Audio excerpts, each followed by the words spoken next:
If you love citrus desserts, this orange cheesecake is going to blow your mind. It's creamy, zesty, and tastes just like an orange creamsicle in cheesecake form. And the best part, it is surprisingly easy to make. We will be making an orange gel that will flavor the cheesecake, so every bite has that citrus orangey goodness. But I don't want to waste the zest as the natural oils in it are packed with an intense orange flavor.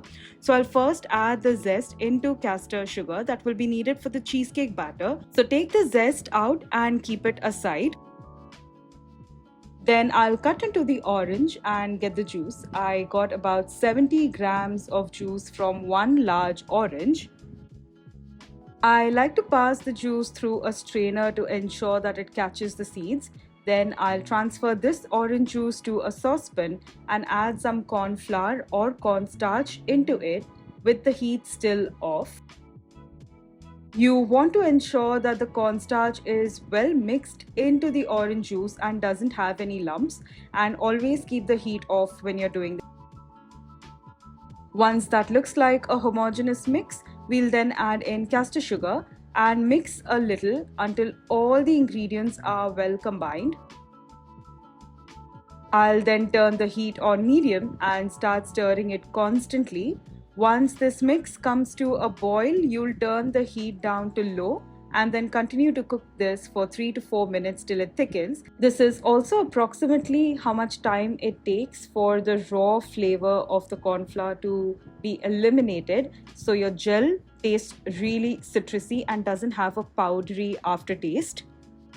As it cools down, it will thicken a lot more and our orange gel will be ready.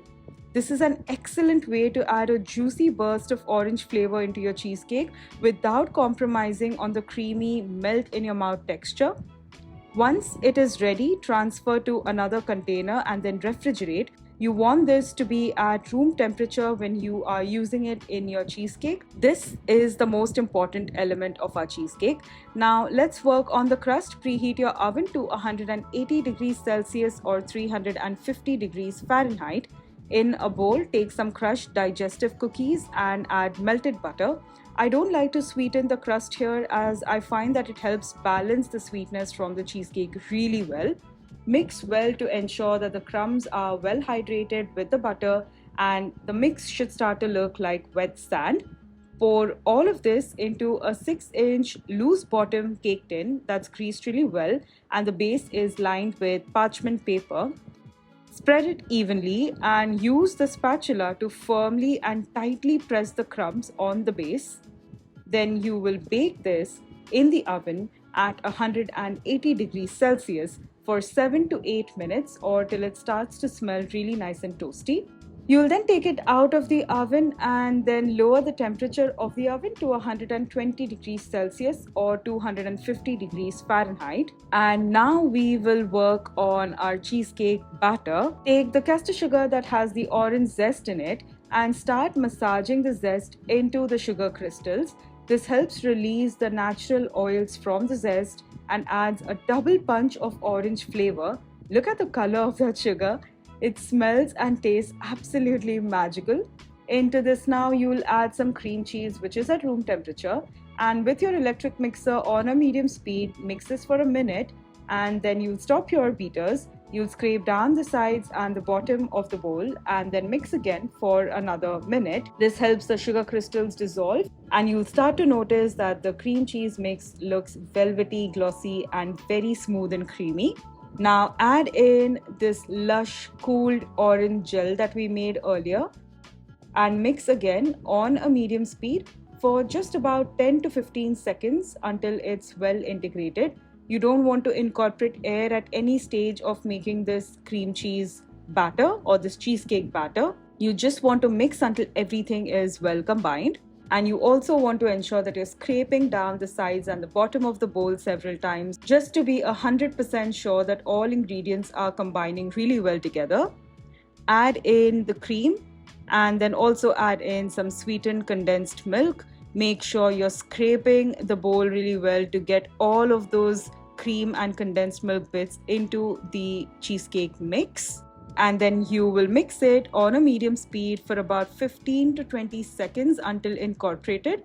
You may want to stop and scrape down the sides and the bottom of the bowl just to ensure all the ingredients are mixing really well together. And also make sure that you are cleaning the electric beaters really well, because the orange zest tends to cling to them and you don't want to leave that in the beaters, you want that in the cheesecake mix. Now, I don't want to use an egg in this cheesecake recipe, and so I've made a slurry of cornstarch and water to add stability to this cheesecake. We'll be baking it nice and slow in the oven without a water bath, and I promise you every bite will be so dreamy and creamy and melt in your mouth. You won't believe how magical this cheesecake is. Pour in the slurry and gently fold it in, ensuring it's well distributed throughout the cheesecake batter. Our orange cheesecake batter now is all set to bake. So you will pour it into the tin that has been cooling and has the cheesecake crust base that we baked earlier. Tap gently against the work surface and bake in the oven at 120 degrees Celsius or 250 degrees Fahrenheit for about 50 minutes. There's no water bath needed for this. The slow, gentle temperature keeps the cheesecake baking very slowly and calmly, letting it set really well. The sides will be well set and the center will still be a bit jiggly. You'll take it out of the oven and cool it to room temperature fully before refrigerating for at least 3 to 4 hours, or preferably overnight, so it can have plenty of time to set really well. When you are ready to serve the cheesecake, gently unmold it by placing it on a tall glass. You will also then run an offset spatula or a very sharp thin knife at the base of the cheesecake tin to release it. Because of the parchment paper that we've lined it with, it is a dream to get it off that base. I like serving the cheesecake with swirls of whipped cream and quartered candied oranges. The surface of the cheesecake has this ultra glossy mirror finish, and you can literally see yourself on it when you're decorating it. Time to cut into this cheesecake and dig right in. Make sure you clean the knife between each cut so you get a nice clean slice every single time. Look at how creamy that is. Each bite tastes like eating an orange-filled cream biscuit or an orange creamsicle. You won't be able to stop at one slice. And if you're looking for a lemon cheesecake, then you should definitely check out this video on the screen. I think you'll really like it. I'll see you in another baking video. Until then, goodbye and happy baking!